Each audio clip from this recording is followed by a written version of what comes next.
Olá, começa agora mais um programa Toda Beleza e hoje nós vamos falar sobre infecção urinária e métodos contraceptivos. E para isso eu trouxe a doutora Cíntia Canella. Tudo bem, doutora? Tudo bem, Amanda. Que vai explicar pra gente como que funciona, quais são os sintomas da infecção urinária. Você poderia explicar pra gente, doutora, quais são os sintomas da infecção urinária?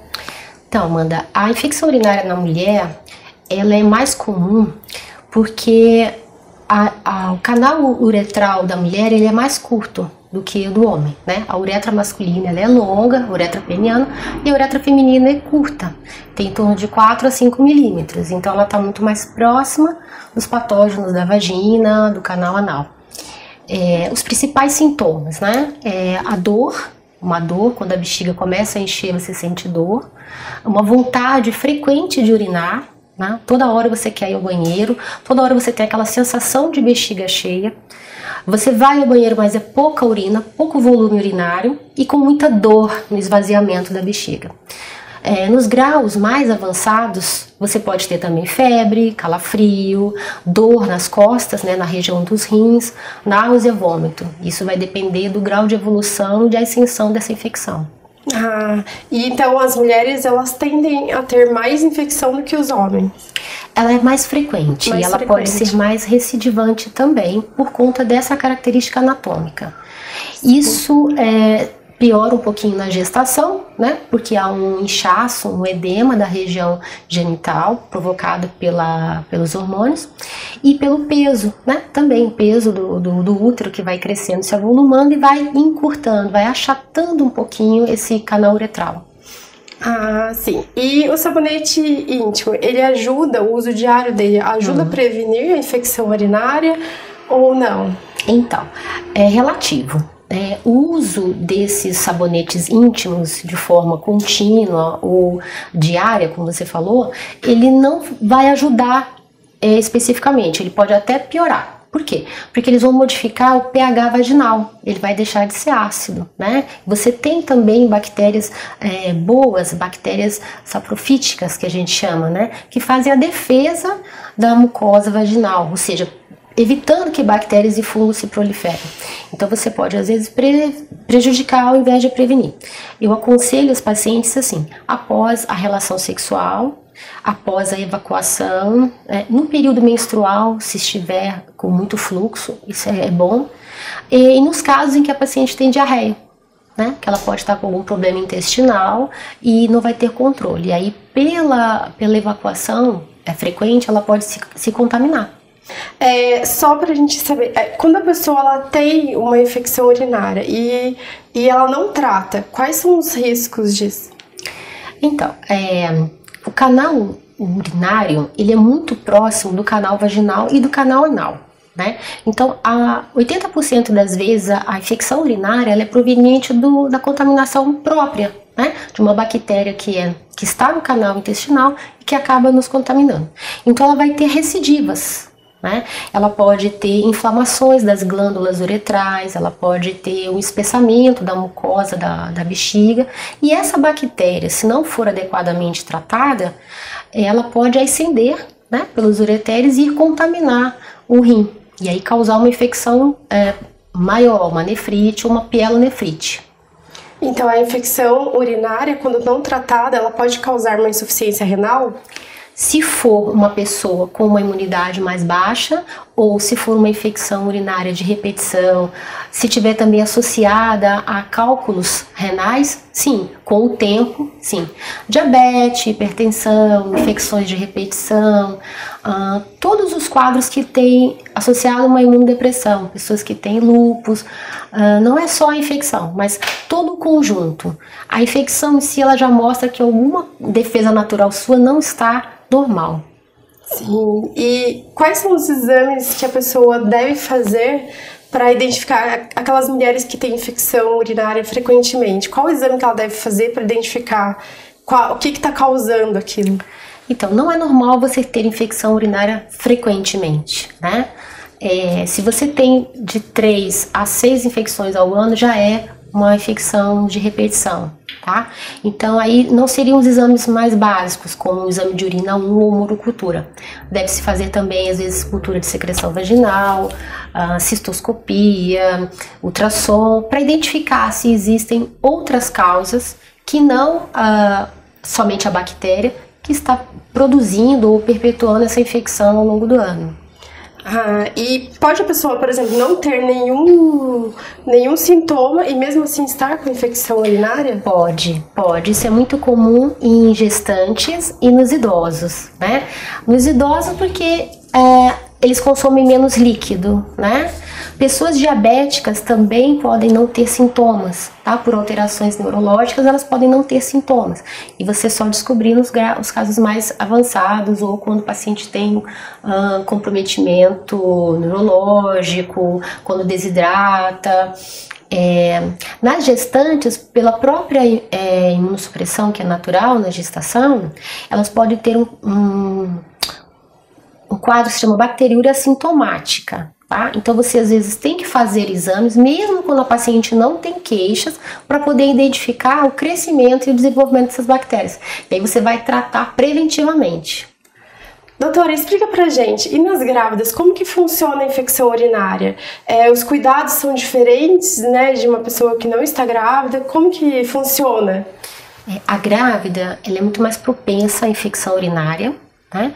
Por conta dos hormônios da gestação, porque ela retém mais líquido, porque há um encurtamento no canal da uretra, né? Pela própria retenção de líquido, pelo aumento da vascularização na região vaginal, na região pélvica, pelo peso do neném, né? Sobre a bexiga.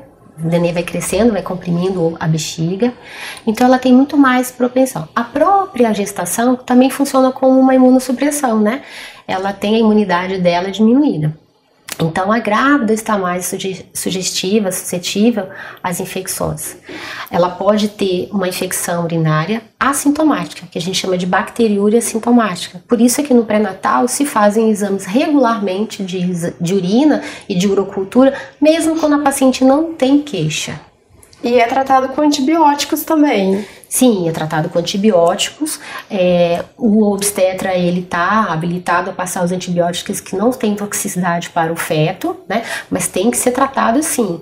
Muitas vezes a paciente tem que fazer uma urocultura, que é um exame para especificar que bactéria é essa, né? Para que o antibiótico seja também o mais adequado possível. O tempo de tratamento ele vai depender do grau de infecção e dos sintomas que essa paciente está apresentando. E essas grávidas que não tratam a infecção urinária, isso acarreta algum risco para o bebê? Com certeza, Amanda.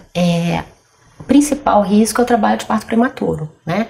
Não esquecer que a infecção, ela tem uma bactéria, e essa bactéria está circulando no sangue, produzindo toxinas, né? Para o organismo da mãe e para o organismo do feto.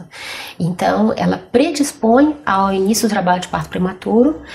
Se esse bebê vier a nascer prematuramente, vai ser um neném com baixo peso, vai ser um neném que vai precisar de uma internação de UTI, ou seja, há todo um complexo de complicações que advém de um trabalho de parto prematuro e de um parto prematuro. Então as mães, né, que acham que estão com alguma infecção urinária devem procurar um profissional, porque é perigoso, né, para o bebê. Com certeza, no pré-natal elas têm sempre que informar as modificações, né, do muco vaginal, se há alguma secreção anormal, se tem episódio de diarreia, se tem dor para urinar, isso é muito importante.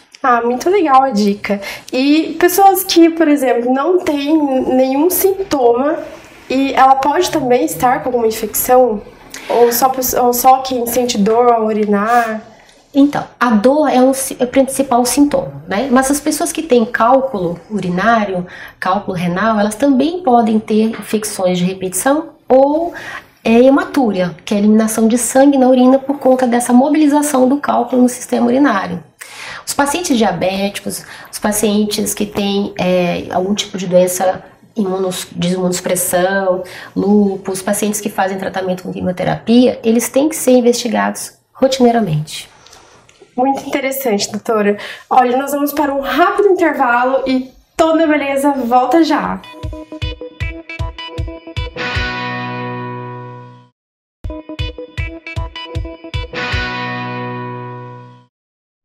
Olá, tudo beleza? Está de volta e hoje nós estamos falando sobre infecção urinária.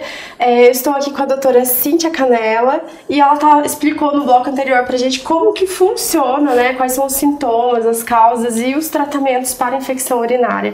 E agora nós vamos falar um pouquinho sobre métodos contraceptivos, né, doutora? Isso.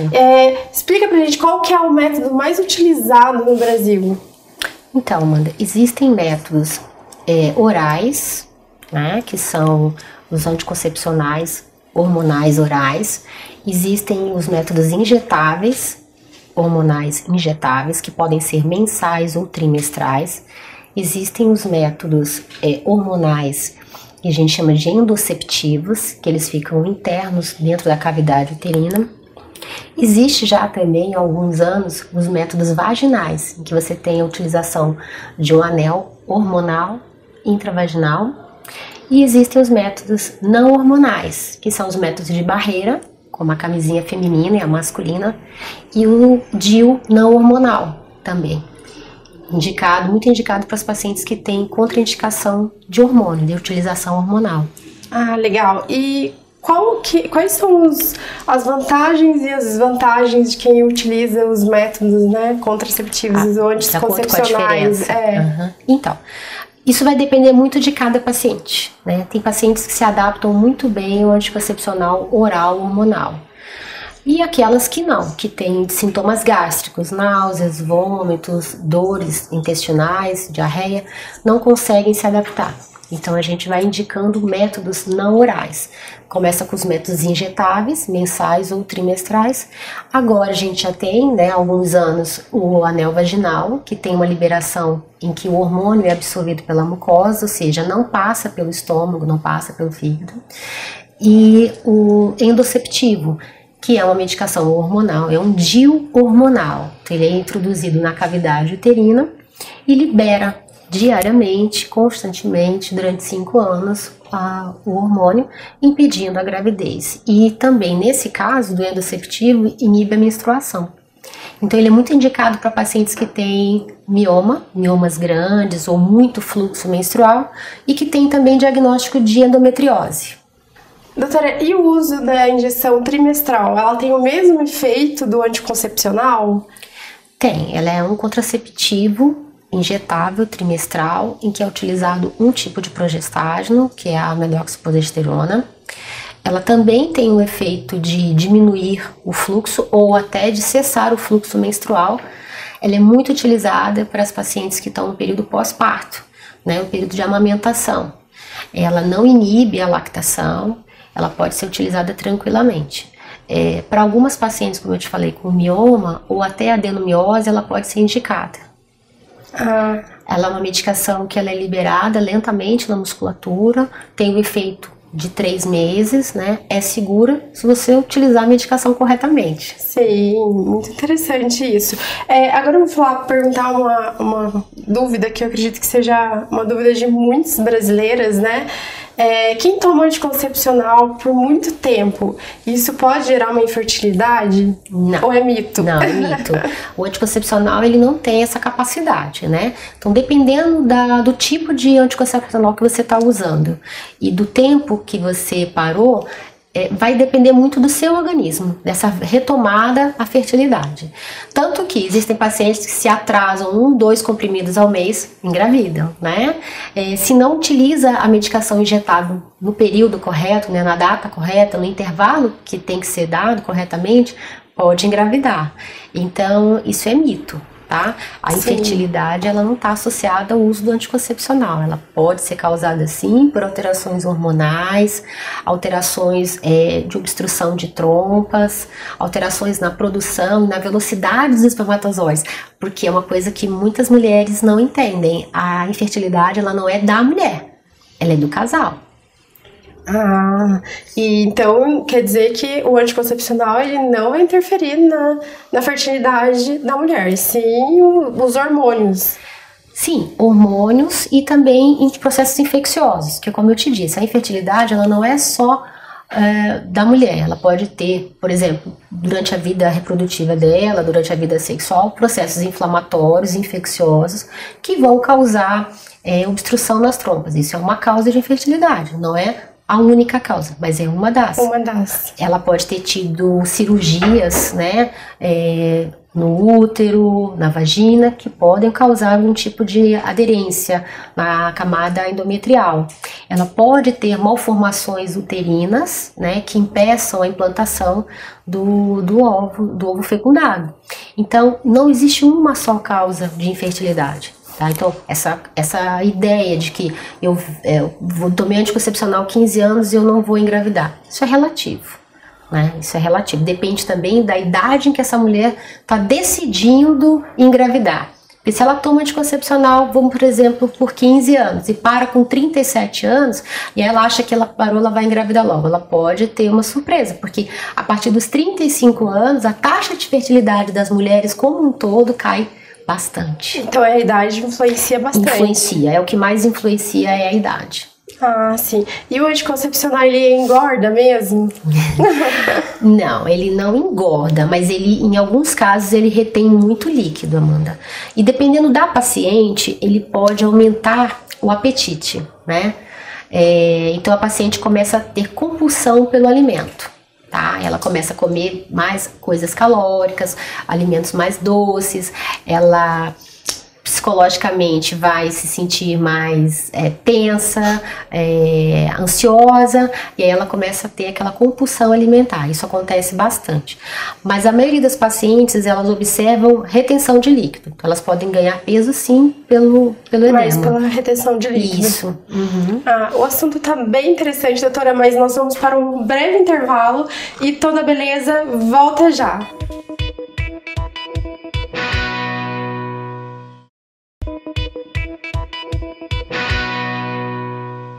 Olá, Toda Beleza está de volta e hoje eu estou aqui com a doutora Cíntia Canella. Nós estamos falando sobre infecção urinária, métodos contraceptivos e agora nós vamos saber, né, é uma dúvida que eu acredito que seja a dúvida de muitas mulheres, se o anticoncepcional, ele realmente causa cólicas. Isso é verdade, doutora? Não necessariamente o anticoncepcional causa cólica. A gente até utiliza o anticoncepcional para diminuir a cólica. Tá? É como eu te falei, o útero da adolescente, ele ainda está crescendo. Então é muito comum a adolescente chegar no consultório, a mãe falar, ela tem muita cólica, ela não consegue fazer as atividades dela. Isso também porque o útero está crescendo, ele ainda não está no tamanho adulto dele.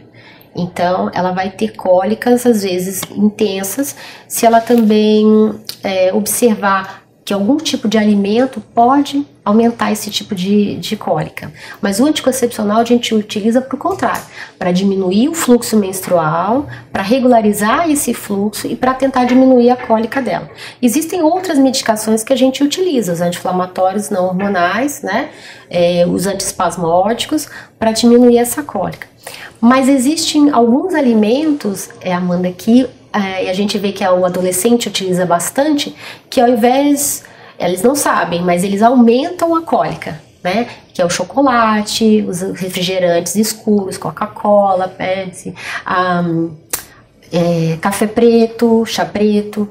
Então, esses alimentos que são muito consumidos também no período menstrual, né? As meninas comem muito chocolate, porque tá com aquela história de TPM, isso não é legal.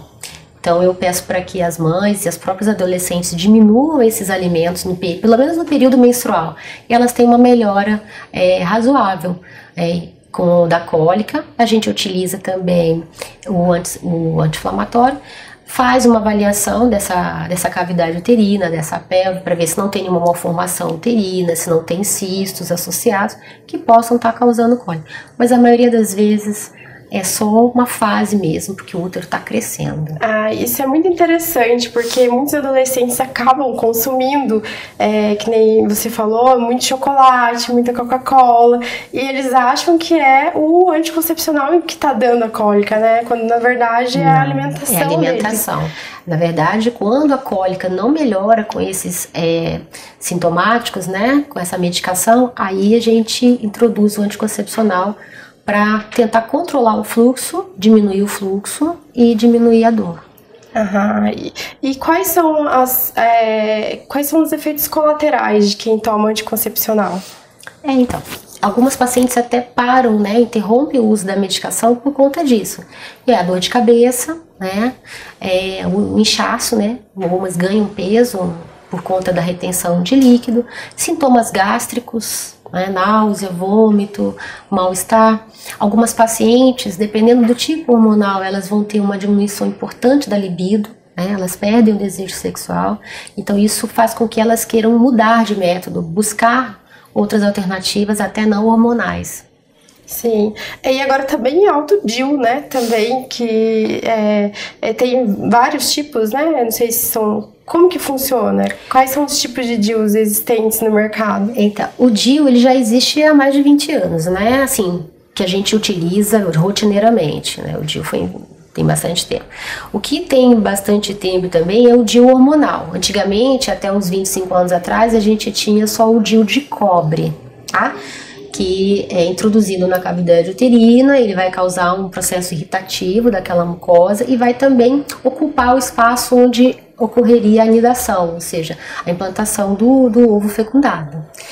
E o DIU não hormonal, o DIU de cobre, ele tem indicação até hoje, né, para as pacientes que têm contraindicação à utilização do hormônio. Elas não podem usar.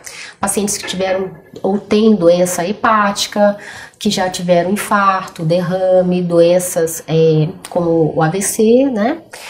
Pacientes que já fizeram cirurgia de varizes, que já tiveram trombose, né? Fora ou na gestação, que é muito mais grave. Então são pacientes que são muito sensíveis e têm contraindicação à utilização de hormônios. Então, para essas pacientes, há uma indicação do DIU de cobre, que é o não hormonal, ou a utilização do preservativo, né? Tanto feminino quanto masculino. O DIU hormonal, que esse é chamado de endoceptivo, ele é muito utilizado, sim, pois ele tira a cólica, ele diminui na maior parte das vezes ele para o fluxo menstrual. Ele está indicado para pacientes que têm adenomiose, endometriose, miomas, né? Pacientes que não se adaptaram com a medicação oral ou a injetável. Por quê? Porque ele, apesar de ficar dentro da cavidade uterina e ser hormonal, a liberação hormonal é muito pequena e é contínua. Então ele tem uma ação local.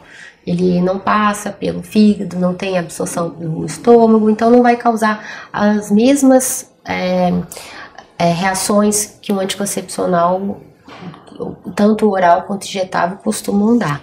Mas é importante lembrar que a paciente que é sensível, ela é sensível ao hormônio que está ali, ela vai ser com doses maiores ou menores. Então pode ser que a paciente, a princípio, nos primeiros meses ou anos do DIU hormonal não tenha sintomas, mas ao longo do tempo ela pode vir, se ela for sensível. Ela pode queixar de dor de cabeça, de mal-estar ou de retenção de líquido. Então, cada caso é um caso e tem que ser observado, né? Então a paciente que coloca um DIU, ela tem que estar com aquele médico por pelo menos 5 a 10 anos, tá? Para que ele acompanhe como que o organismo dela vai reagir a essa medicação de longo prazo. Então cada mulher reage de uma forma, né? Sim, sim. E o formato do útero dela, a posição do útero dela também pode indicar ou contraindicar a utilização de um DIU. Sim. E qualquer mulher pode pôr ou não? É só quem já teve filhos? Então, para o DIU de cobre, orienta-se que as pacientes que já tenham tido filhos, né? Por quê? Porque existem malformações uterinas. O DIU de cobre é um bastão de metal que pode causar uma perfuração se tiver algum desvio, né? Se esse útero tiver alguma malformação, ele pode causar uma perfuração na hora da sua introdução. Então o médico precisa saber, através dos exames que se fazem antes, né? Quando ela está querendo esse DIU, ela tem que fazer exames para que não cause nenhum problema para ela no futuro, quando ela realmente quiser engravidar. E geralmente pacientes que já tiveram nenê, por quê? Porque esse útero já foi testado, já houve uma gravidez, né? Sabe que essa cavidade uterina recebeu um bebê ali, então ela está apta. O DIU hormonal, ele não necessariamente precisa ter tido filhos, né? Porque, como eu te falei, ele é um hormônio, um bastãozinho que está dentro da cavidade uterina e vai tendo uma liberação contínua e pequena. Há alguns anos, nos Estados Unidos, na Europa, existe um endoceptivo, só que ele é colocado na musculatura. No Brasil não deu muito certo, existe, não é muito comum, por quê? Porque tem que se fazer um corte, né, para introduzir esse bastão que libera o hormônio e para retirar também. Então, na nossa cultura, não pegou, na verdade é essa. Existe, tá? Mas não é tão comum. Doutora, muito obrigada pela sua presença no meu programa hoje. Gostei muito das dicas que você deu. Quer deixar seus contatos para quem quiser tirar dúvidas? Eu que agradeço, Amanda, a oportunidade. O telefone do consultório é 3025-4650. E o Toda Beleza chega ao fim. Muito obrigada, um beijo e até o próximo programa.